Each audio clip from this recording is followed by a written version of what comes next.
नमस्कार मंडळी, मी सौ पूर्णा परांजपे.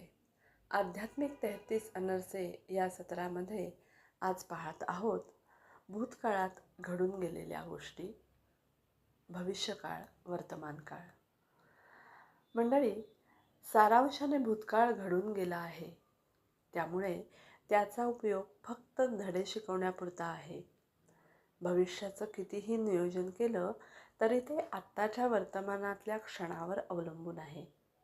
काही गंमत आहे ना? बघा, आत्ताच्या वर्तमानातल्या क्षणावर ते अवलंबून आहे. संस्कृत व्याकरण शास्त्रज्ञ पाणिनींनी वर्तमान काळाची एक उत्तम व्याख्या केलेली आहे. ती कोणती? ते म्हणतात, वर्तमान सामिप्य हे वर्तमानाप्रमाणेच असतं. म्हणजे काय?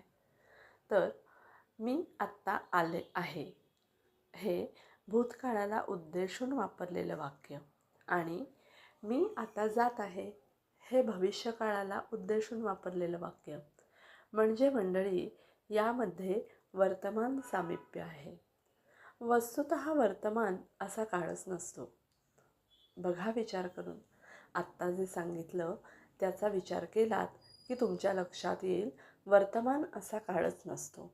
कारण गेलेला क्षण तो भूतकाळ आणि येणारा क्षण तो भविष्यकाळ आणि या दोहोंमधला संधिकाल तो म्हणजे वर्तमान काळ. सदैव भूतकाळात आणि भविष्यकाळात रमणारं हे मन वर्तमान काळात कधीच राहत नाही मंडळी. खरं तर कर्मनियमांच्या प्रमेयांप्रमाणे येणाऱ्या भविष्यकाळाची पायाभरणी आपल्याला या संधिकाळात करायची असते. म्हणजेच वर्तमान काळात उपलब्ध असलेल्या प्रत्येक क्षणी योग्य संधी साधून जर आपण काया वाचा मनाने उत्तम वर्तन करू शकलो तर मंडळी, भविष्यकाळाचं निराळं नियोजन करण्याची आवश्यकताच राहणार नाही, नाही का? आणि वर्तमानाचं उत्तम नियोजन साधल्यामुळे चित्तवृत्तीमध्ये शांतता प्रस्थापित होऊन कितीही संकट आली तरी नियोजित सत्कर्मापासून आपण दूरही जाणार नाही. कबीरांचा एक दोहा आहे, म्हणतायत, पाया हो तो दे दे प्यारे, पाया हो तो दे दे प्यारे, पाय पाय फिर खोना क्या रे, पाया हो तो दे दे प्यारे, पाय पाय फिर खोना क्या रे, जब अखियन में नींद घनेरी, जब अखियन में नींद घनेरी, तकिया और बिछानो क्या रे, जब अखियन में नींद घनेरी, तकिया और बिछानो क्या रे, कहे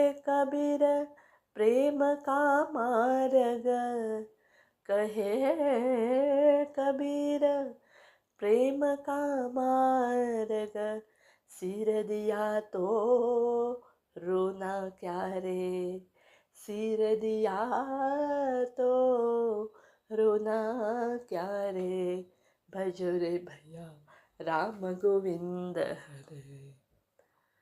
अहो, ईश्वरापर्यंत पोचण्याचा निश्चय पक्का असेल आणि त्याला शरणागतीचं शीर बहाल केलं असेल तर मंडळी, दैनंदिन जीवनातल्या संकटांचा विचार करून रडण्याची गरज पडणार नाही.